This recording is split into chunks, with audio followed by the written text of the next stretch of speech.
E aí, galerinha, bora fazer esse bendito desse gradient descent aqui? Errei um pouquinho, mas agora eu já consegui acertar o bendito do cálculo. Beleza?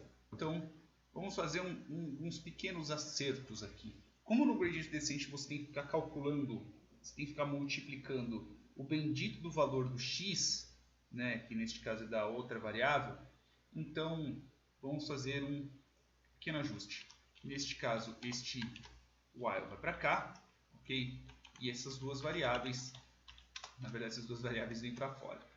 Aqui é o zero, ok? Na verdade quem só vem para fora é só o i. Toda vez que fizer isso daqui ele tem que zerar. Então, voltou para cá, zerou, zerou.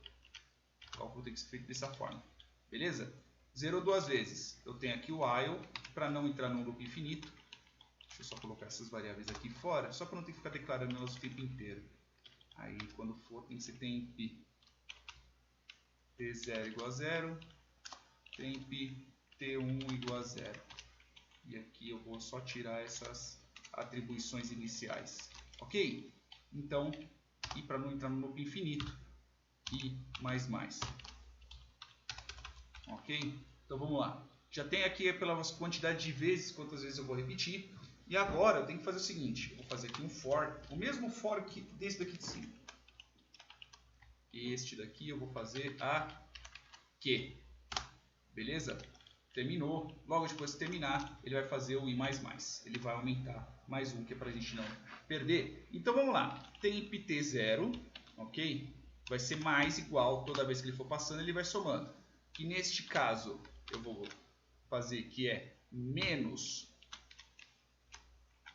1.0 dividido por this.listadadosregressão. Ponto size. Aqui não é vezes 2 não, então eu vou fazer exatamente como eu aprendi, que foi lá no Coursera, tá? Estou passando aqui do mesmo jeito que eu aprendi. Então logo depois que eu fizer isso daqui, ok? Que vai ser menos a quantidade, meio que inverter e multiplicar, né, por menos 1, eu vou multiplicar pelo que vai ser por dy, né, que é o valor real, menos this.retornar predição. Isso aqui funciona. Aí d.x, que neste caso é o valor ao qual eu tenho que predizer. Aí aqui no temp1, temp t1, que agora que a gente está tratando da segunda variável, que neste caso é esse daqui, que é o que vai ser multiplicado, tanto que a gente pode ver aqui que ele está multiplicado por x, este daqui já vai ser um pouquinho diferente. Este daqui eu vou pegar essa mesma parte, ok? Vezes, aí eu vou abrir aqui novamente, que vai ser este pedacinho aqui, vai ser exatamente este pedaço, só que vezes d.x. Então, toda vez que for passando, eu tenho que multiplicar pelo que eu já tenho, ok? Toda vez que passar, eu tenho que multiplicar pelo que já tenho. Logo depois que somou tudo, ok? Logo depois que somou tudo, aí agora sim, this.t0 menos igual, tem que subtrair do que?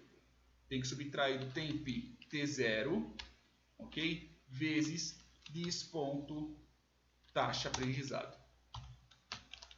Então eu vou subtrair desse jeito, e aqui é a mesma coisa, que t1, ok? T1 vai ser temp t1 vezes taxa de aprendizado.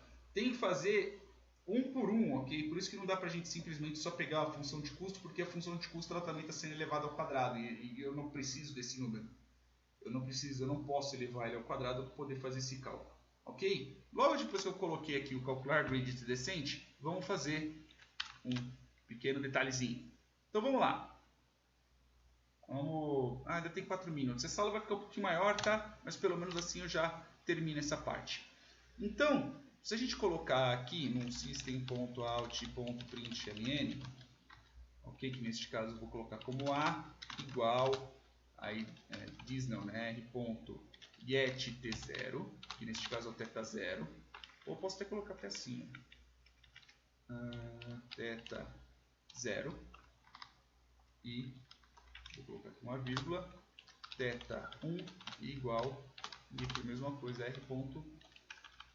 r.get_t1. Beleza, já foi. Se a gente for dar aqui agora, vai ser 0, porque afinal de contas não temos nada. Só ver se eu coloquei mais. Beleza. Agora eu vou fazer o seguinte, vou colocar um outro aqui e vou fazer o r.calcular gradient descent. A partir do momento que eu rodar, ó, já aumentou um pouquinho. O θ0 ficou 0,32 e o θ1 virou 0,0790000. Isso porque eu calculei 50 vezes. Se eu calcular 200 vezes, ó, a saída deu isso daqui, né? O 50, okay, se eu só anotar aqui, 50 igual a isso, beleza? Agora vamos com 200. 200 vezes que eu rodar, ó, já mudou. Veja que o θ0 ele diminui, ok? O θ0 ele diminuiu e o θ1 aumentou. Então eu vou colocar, por exemplo, aqui 1000 vezes. Viu como a gente... Aqui dá para refatorar para deixar bem melhor essa classe, tá? Para não ter que ficar fazendo tipo aqui, a gente poderia mexer aqui, mas tudo bem. Estou rodando, ó. Veja que ele diminuiu o θ0 e aumentou o θ1. Porque não sei se vocês lembram, como é 1, 2 e 3, é isso daqui, ó. Você tem aqui, ok? Então vamos considerar que aqui seja o 1, e aqui seja o 2, e aqui seja o 3. A linha de predição, se a gente for colocar 100%, é só isso daqui. Desse cálculo que a gente está fazendo. Se a gente aumentar para, sei lá, para 2000 vezes, só para poder demonstrar. Aqui, ó, 2000. Bem provável que diminui o θ0 e aumente o θ1. Diminuiu o θ0 e aumentou o θ1. Está quase chegando no 1. Ok? Então, por exemplo, se a gente tem, ó, 1, 2 e 3, agora se eu pegar daqui de 2000 vezes e eu colocar um alt.println e eu colocar um r.retornar predição, por exemplo, se eu colocasse o número 4, qual seria o valor que me retornaria? Né?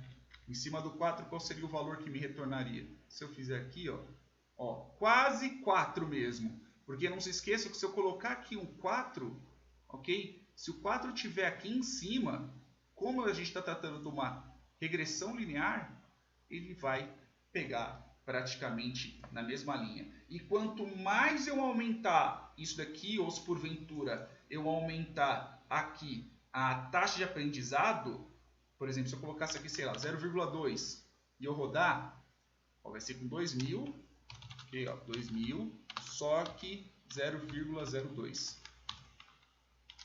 Se eu rodar, ó, olha só, ele já diminuiu mais ainda. Ó, θ0 foi para 0,022. Se a gente ver aqui, ó, a saída, ó, 3,99 já é praticamente 4. Se nós fôssemos tratar exatamente isso, olha só, ele já bateu certinho. Lógico que se a gente colocar mais números, a gente colocar mais operações, a gente colocar mais algumas outras coisas, o valor vai ser igual. Vamos fazer uma comparação? Espera aí. Olha só, fazendo a mesma coisa aqui no R, né? Podem ver que, por exemplo, ó, θ0, que é o intercept, e o x, que é o θ1, aqui, ó, deu 0 e 1, que é exatamente algo linear, né? Então vai chegar uma hora que, se eu começar a aumentar a quantidade de vezes que for, ou aumentar, por exemplo, vou colocar aqui 0,1, sei lá, vou rodar, ó, só que aqui estourou. Aqui eu passei. Se bem que aqui está menos 0, né? Na verdade aqui está quase 0, né? Aqui está quase 0. E aqui está 0,9999. A gente poderia até fazer um tratamento para poder arredondar ele para 1. Mas se a gente ver aqui, por exemplo, no próprio R também, o que deu é 0 e 1. Beleza? Com a regressão linear, a gente não precisa ficar se preocupando. Putz, grila, como é que será que eu faço... Como que será que é o melhor modelo desse daqui? Lógico, a gente está tratando, lembra que eu falei sobre modelo, dados de teste, dados de predição mesmo? Aqui a gente está tratando como fazer um modelo para cima disso, usando a regressão linear. Beleza? Espero ter entendido, espero que tenham gostado. Ok? Podem ver que é desse jeito. Lógico, isso daqui tem que tratar muita coisa para ele ficar algo muito bom, né? Vocês podem ver aqui que a diferença deu absurda. Aqui deu quase um 0 e aqui deu quase um 1. Podem ver que é só arredondar um pouquinho. E é isso aí, pessoal. Vou ficando por aqui. Espero que tenham gostado, curtido. Se gostou, curte, compartilha, assina o canal. E é nóis, pessoal. Até mais.